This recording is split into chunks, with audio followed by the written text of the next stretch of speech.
Hey everybody, Kendra here. So look, my hair's down today. I never wear it down because it gets oily and it gets like flat, but it looks nice. It's also early in the morning. I just got my teeth cleaned. Beautiful.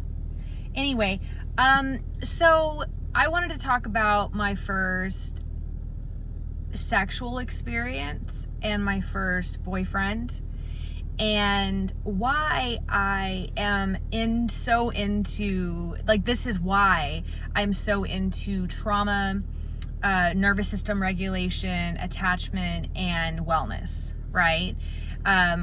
All of those are like my specialties. And the reason why I'm so into it is because I had this really terrible experience right from the get-go. And I continued having terrible experiences for most of my life until I started to notice that I needed to heal those things and dig in deep into why I had kept connecting with all of these people in my life. It was, if we get into spirituality, if we go that route, it's also these karmic connections that I've been making in my life in order to learn lessons. And I'm learning, and I've been choosing to learn lessons, and this is a spiritual version, right? In my own opinion, I've been choosing to learn lessons in a harder way instead of choosing a more easy route. But then also, I probably have signed up for some of these soul contracts, right?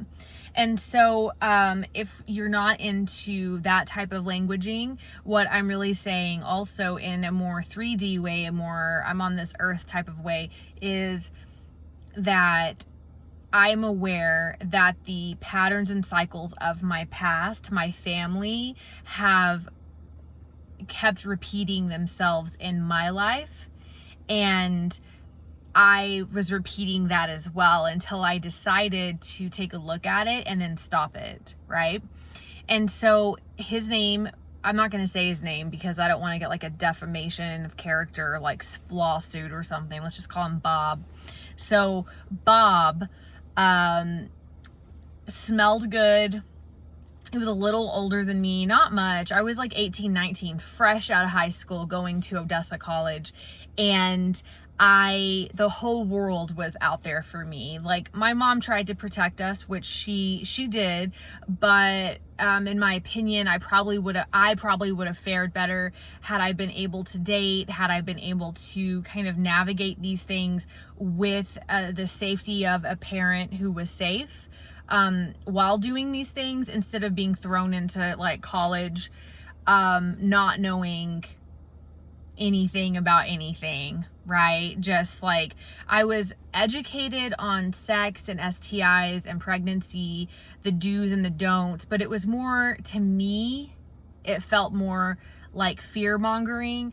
And this isn't something I thought back then. Back then I was a child. Like, I was just like living my life. I had no idea what was going on. But through the years, I realized that's what it was, right? For me, I would have done better being able to have experiential experiences with dating and intimacy and things like that.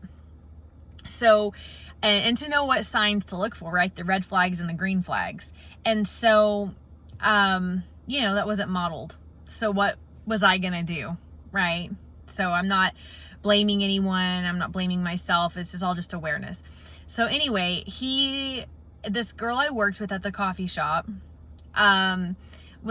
we went out to this place called Graham Central Station. It's now a church, which is really ironic, but it was like 5 bars in one. And anyway, I really liked to country western dance, and I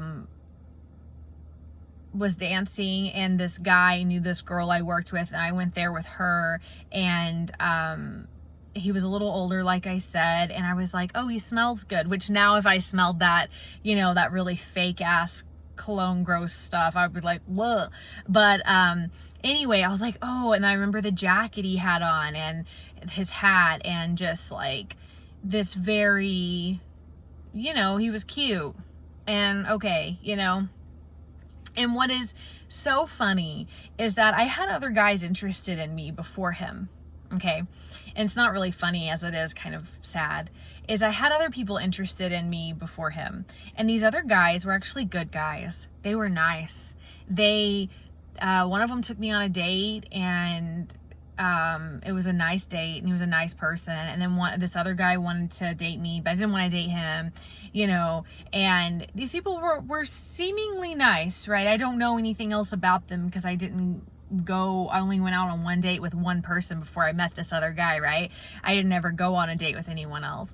And so I didn't have anything to compare it to. But anyway, for some reason, this trauma person, right, met me. And our energies said, oh, okay, so here's all y'all's wounds. We're just gonna put that together and we're gonna see what happens, basically. And he was the worst person I've ever met. He was terrible. Now, I realize that a lot of people are abused in other ways. I was abused emotionally by him, mentally, verbally, physically. Not hitting or slapping, more pushing you up against a wall without touching you type of thing, which I am considering physical abuse. It's what I consider physical abuse too. And screaming in your face type of thing. And it was awful. He had a bad relationship with his mom. He was really mean to her. He'd cuss her out, yell at her. He didn't have a relationship with his dad. And he had this very egoic way about him, like very grandiose. Like, it was not, like, he wasn't as important as he thought he was, okay? So other people might call that a narcissist. I mean, he might have been. He had a very traumatic childhood. He suffered a lot from childhood trauma. And I could see that with him. I think it did maybe turn him into a narcissist or sociopath. And I only say that because, I remember this one time, he got this dog. It was a puppy from a litter, out on this farm, and these people don't take care of their animals. And so this puppy got distemper, and he got the dog, and the dog had already been in contact with the distemper, which is a virus you can't get rid of. I don't know if it's a virus, but it's a sickness in dogs you can't get rid of. And it kills the dog. And the dog didn't have its shots or anything. And so he took the dog, right? And he had moved into this apartment, and I was helping him move into his apartment. And I just wanted a home so bad, right? I just wanted to help someone create a home so bad. And that has a lot to do, right, with my home life. Like, I had a home, but we also had a lot of various homes before my like home that I grew up in. That was 12 years before that, like just moving from place to place. And then my dad left me like right whenever I was born. He was like, deuces, bye. And so in my body, I'm like searching for this home, for this thing, which is later I realized is within me. And I'm the one who creates that for myself. The video will be less than 10 minutes. So, and then I'll move on. And then, so this dog, right? He had this dog, and it was getting sick, and it was really sick, and it was bad. And I was like, okay, well, I'm going to take care of it, right? So I'm going to school, I'm working at this coffee shop, I'm living with my mom still, of course. I mean, I'm a kid, I'm like 18 or 19 years old. And I take this dog to my house because he's not taking care of it, right? And he wants to, what he told me was take it into a field and shoot it in the head. And he wanted to go do that. And I was like, no, sir, I'm not letting you do that. Like, so I took the dog. And, you know, I wasn't making much money. My mom was still supporting me, but my paychecks were going to the vet to take care of this dog. Eventually my mom went and put down. But yeah, so that was a big red flag. I just fell in love with this guy though. Fell in love. Just head over heels.